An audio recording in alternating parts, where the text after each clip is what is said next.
जय श्रीराम. मी आदेश शिंदे. तर नाशिकमध्ये सध्या एवढं काही घडायला लागलं, खूप काही. आता मागच गुन्हेगारी ही जोरावर जाते, त्याला नाशिक पोलिसांनी शांत केलं. त्यानंतर थैमान वाचवला बिबट्याने. तर त्यानंतर आता ट्रेंडमध्ये आहे नाशिकमधील तपोवनामध्ये 1700 ते 1800 झाडं तोडायचं मागं. तर हे झाड तोडणार आहेत असं नाही म्हणणार, ही झाडांची कत्तल होते हे नक्कीच. आणि ही कत्तल अशी होते, ही महानगरपालिकेतर्फे कुंभमेळ्याच्या नावाखाली ही कत्तल होणार आहे.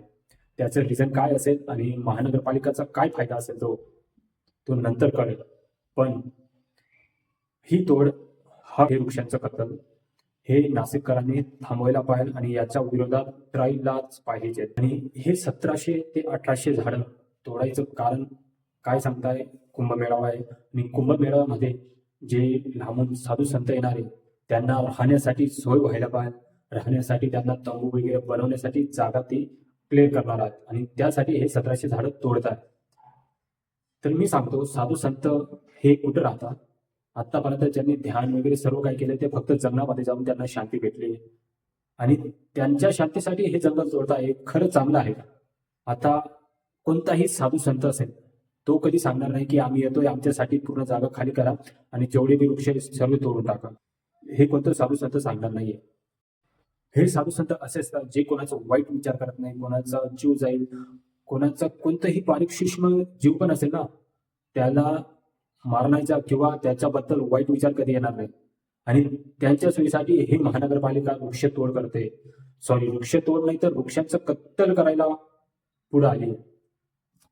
जे साधू संत कधी सोय मागत नाही, त्यांची सुखसुविधासाठी कधी पुढे येत नाही. त्यांना जसं दिलं, जसं ठेवलं तसं त्याच्यात ते सुख मानून घेतात. आणि हे त्या साधू संतांच्या नावाखाली, कुंभमेळ्याच्या नावाखाली 1700 ते 1800 वृक्षांची कत्तल करताय. आतापर्यंत नाशिकमध्ये किती कुंभमेळा झाले असतील? 1980, 1992, 2003 आणि त्यानंतर मागचा जो कुंभमेळा झाला तो होता 2015 मध्ये. तेव्हा तर यांना झाडे दिसले नाहीत आणि मागच्याच कुंभमेळ्यामध्ये नाशिककरांनी खूप झाडे लावली तिथे. आणि काही काही झाडं तर एवढी जुनी आहे, त्यांनी कित्येक कुंभमेळा बघितले असतील. ते साक्षी आहेत त्या कुंभमेळावांना आणि ते वृक्ष पण, त्या वृक्षांची पण कत्तल करण्यासाठी महानगरपालिका पुढे आली. अरे तुम्ही तुमचं सर्व मनाचं करताय. तुम्ही कोण आहात जे 100 ते 1800 वृक्षांची कत्तल करताय? कोण आहात तुम्ही?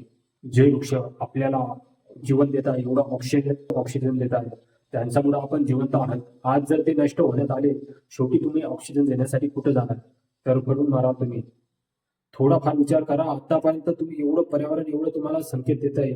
कधी उन्हाळ्यात पाऊस बघितला नाही, तो उन्हाळ्यात पण पाऊस येतोय. त्याचा पहिले टाइम टू टाइम पाऊस पडायचा, टाइम टू टाइम उन्हाळा असायचा, टाइम टू टाइम हिवाळा असायचा. पण आता काही वर्षापासून तुम्ही बघत असाल काहीच फिक्स नाहीये. केव्हाही पाऊस येतो, शेतकऱ्यांचे नुकसान करतो, सर्व काही करतो. याचं कारण काय? ही जंगलतोड, हे वृक्षांची कत्तल हेच आहे. कारण की कोणताही वस्तू असो, कोणतीही गोष्ट असो ना, त्याला बॅलन्स ठेवायचं ही प्रकृती ठरवते आणि प्रकृती करते. आणि त्या प्रकृती सोबत छेडछाड तुम्ही करताय. हा जेवढं बी डोंगर तोडत आहे, जेवढं बी झाडं तोड चालू आहे, झाडांची कत्तल चालू आहे, हा सर्व जो बॅलन्स आहे ना, हा तुम्ही संपवताय. निसर्ग तुम्हाला एवढे संकेत देत चाललाय, तरी पण तुमच्या अजूनपर्यंत डोळे उघडत नाहीये. नाशिकमधील तपोवन, जिथं श्रीरामांनी वनवासचे एवढे वर्ष काढले आणि त्या तपोवनामध्ये तुम्ही लगभग 1700-1800 झाडांची कत्तल करताय. थोडी जास्त पण नाही सांगत मी, थोडी तरी लाज वाटू द्या की कुंभमेळाच्या देवांच्या नावाखाली, साधू संतांच्या नावाखाली तुम्ही एवढी 1700-1800 झाडांची तोड करताय. आणि वृक्षतोड पण ही फक्त जाऊन तोडायचा विषय येत नाही. त्याच्या मागे जेवढे नाशिककर आहे, जेवढे पर्यावरण रक्षक आहेत ना, हे झाडांच्या रक्षणासाठी पुढे आले आणि ते लढताय. त्याच्यासाठी नाशिककर पण पुढे येत आहे. नाशिककरच काय, चांगले अभिनेते पण पुढे येत आहे, जे सर्वांचे लाडके अभिनेते. वृक्ष कत्तलीच्या विरोधात सयाजी शिंदे पण पुढे आले आणि त्यांनी पण त्याच्यावर टीका केली आहे. यात कुंभमेळा मंत्री गिरीश महाजन मात्र यांनी या वृक्ष कत्तलीचा समर्थन केला आहे. एवढे कुंभमेळा झाले, या झाडांचा, या वृक्षांचा सावलीत, या आनंदीमय, या सुखमय सावलीमध्ये यांनी आतापर्यंत साधू संतांनी तिथं त्या सावलीच्या सानिध्यात, त्या वृक्षांच्या सानिध्यात कुंभमेळा पार पाडले. आणि याच वेळेस महानगरपालिकांच्या डोळ्यात खुपायला लागले हे झाड. त्याचं मागचं कारण काय असेल हे नंतर कधी ना कधी तुम्हाला माहिती होईलच. पण आपल्याला आणि आपल्या जेवढे नाशिककर आहे, जेवढे महाराष्ट्राचे जेवढे बाहेर जेवढे होईल तेवढं या कत्तलीच्या विरोधात उभे राहा आणि लढा. आणि असं नाही की वृक्षाची कत्तल करूनच तुम्हाला ती जागा होईल आणि साधू संतांसाठी सोय होईल.